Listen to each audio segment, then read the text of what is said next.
আসসালামু আলাইকুম। চলে আসলাম আপনাদের সামনে একটি শাক ভাজি রেসিপি নিয়ে। এই সেই শাক, এটাকে কেউ বলে হেঁচি শাক, কেউ বলে যে এলাঞ্চা শাক। যেই নামই হোক না কেন, শাক তো। এটাকে এসে ভাজি করে দেখাবো আমি কীভাবে এটা ভাজি করে থাকি। আমি এটা প্যানে তেল গরম করে তেল গরম করে নিলাম। তার ভিতরে দিয়ে দিলাম পেঁয়াজ কুচি এবং কাঁচামরিচ কুচি। তার ভিতরে দিয়ে দিচ্ছি প্রয়োজন মতো লবণ, সামান্য একটু হলুদের গুঁড়ো দিয়ে একটু ভেজে, হালকা একটু ভাজবো, বেশিক্ষণ না, হালকা একটু ভেজে নেব।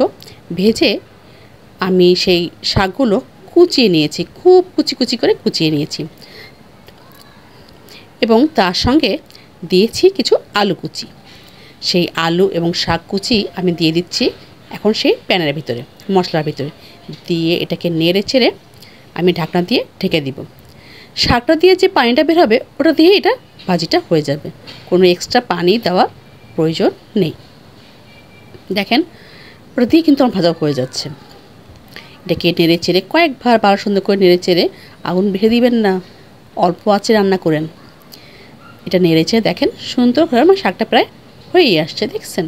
বেশিক্ষণ কিন্তু লাগেনি, বেশিক্ষণ লাগে না এবং খুব ঝটপট এবং ঝাল ঝাল, বেশ টেস্টি। তৈরি করে ফেলেন এভাবেই শাকটা। আমার শাকটা কিন্তু রান্না করা শেষ, এবার পরিবেশন করা এবং খাবার পালা। দেখেন আমি শাকটা কিন্তু তুলে ফেলছি। এই শাকটা প্রথমে আমার খাওয়াইয়েছে আমাকে শাশুড়ি, এভাবে রান্না করে। প্রথম আমি এটা খেয়েছি আমার শাশুড়ির কাছে এবং তখন খেয়েই আমার খুব ভালো লেগেছিলো। অবশ্যই এটা দেশের বাড়ির শাক ছিল, পুকুর থেকে তোলা, সেটার স্বাদ ছিল আরও বেশি। আজকে আর কথা বাড়াচ্ছি না, এখানেই শেষ করছি। আল্লাহ হাফেজ।